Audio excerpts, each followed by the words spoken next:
किसान भाइयों नमस्कार। स्वागत है आप सभी का हमारे YouTube चैनल धाकड़ एग्रीकल्चर में। किसान भाइयों, इस वीडियो में हम लहसुन के बारे में बात करेंगे।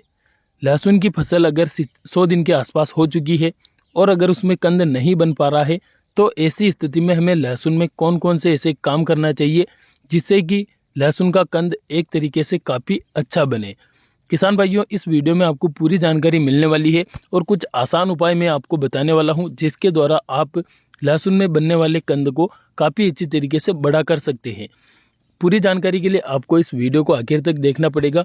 और वीडियो शुरू करें उससे पहले अगर आप हमारे चैनल पर पहली बार आए हैं तो सबसे पहले चैनल को सब्सक्राइब कर दीजिए और उसके पास में एक घंटी के निशान को दबा दीजिए ताकि भविष्य में नई नई जानकारी आपको हमारे चैनल के माध्यम से मिलती रहे।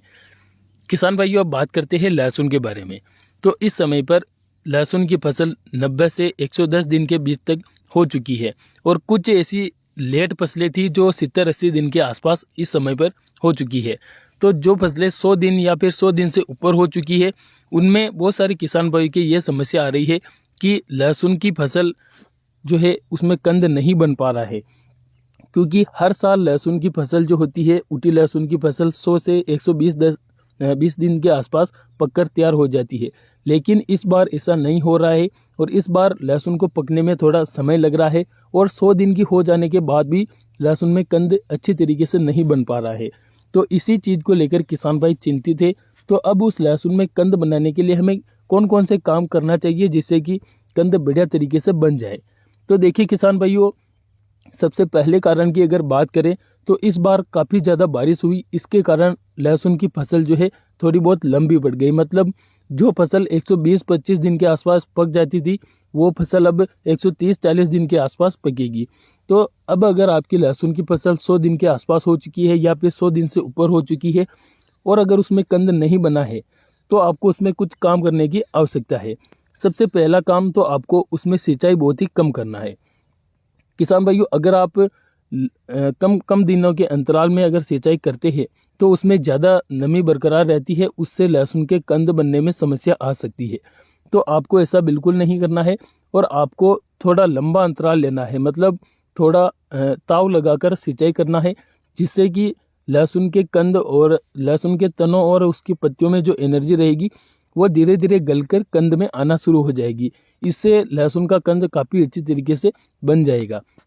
तो पहला काम तो आपको ये करना है कि आपको बहुत ही कम सिंचाई लास्ट के दिनों में करना है। दूसरे काम की अगर बात करें तो दूसरा काम आपको करना है NPK 0050 का स्प्रे। NPK 0050 के साथ में आपको बोरान का स्प्रे भी करना चाहिए। अगर आपने स्प्रे कर दिया है तो कोई दिक्कत नहीं है, और अगर आपने NPK 0050 और बोरान का स्प्रे अभी तक नहीं किया है तो 110 से 120 दिन के अंतराल में आप NPK 0050 और बोरान को एक साथ में मिक्स करके स्प्रे कर दीजिए, जिससे कि लहसुन के कंद को पोटास की पूर्ति हो जाएगी। तो कंद काफ़ी अच्छी तरीके से बड़ा बनेगा और बोरान उसमें कंद फटने की समस्या नहीं आने देगा। तो दूसरा काम आपको ये करना है। और इसके बावजूद आपको एक और काम करना है, वो है प्लांट ग्रोथ रेगुलेटर का स्प्रे। जी हाँ किसान भाइयों, प्लांट ग्रोथ रेगुलेटर भी लहसुन के कंद को बड़ा करने में काफ़ी मदद करता है। और NPK 0050 और प्लांट ग्रोथ रेगुलेटर दोनों का स्प्रे अगर आप करते हैं तो आपको काफ़ी ज़्यादा बेनिफिट देखने को मिलता है। लेकिन आपको प्लांट ग्रोथ रेगुलेटर को सिंगल स्प्रे करना है, इसको किसी के साथ में मिक्स करके नहीं करना है।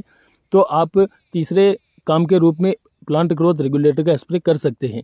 अगर आप NPK 0050 और बोरान का स्प्रे कर रहे हैं तो उसके 3 से 4 दिन बाद आप प्लांट ग्रोथ रेगुलेटर का स्प्रे ऊपर से करें। प्लांट ग्रोथ रेगुलेटर के रूप में या तो आप सिजेंटा कंपनी की कल्टार का स्प्रे कर सकते हैं, घारडा की चमत्कार का भी स्प्रे कर सकते हैं, और इसके अलावा कई प्रकार के प्लांट ग्रोथ रेगुलेटर है जैसे कि BSF की लियोसिन और सुमिटोमो की ताबुली। इनमें से किसी भी प्लांट ग्रोथ रेगुलेटर का स्प्रे आप लहसुन की फसल पर कर सकते हैं। तो ये 3 काम मुख्य रूप से आप 100 दिन के बाद में ज़रूर कीजिएगा। अगर आपने ये स्प्रे कर दिए है तो कोई बात नहीं है, और अगर स्प्रे नहीं किए हैं तो आप स्प्रे तुरंत कर दीजिए। इससे आपके लहसुन में बनने वाला कंद काफ़ी अच्छी तरीके से बड़ा बनेगा। तो किसान भाइयों, वीडियो आपको कैसा लगा कमेंट करके ज़रूर बताएं। हम मिलेंगे नए वीडियो में नई जानकारी के साथ में। तब तक के लिए धन्यवाद। जय जवान जय किसान।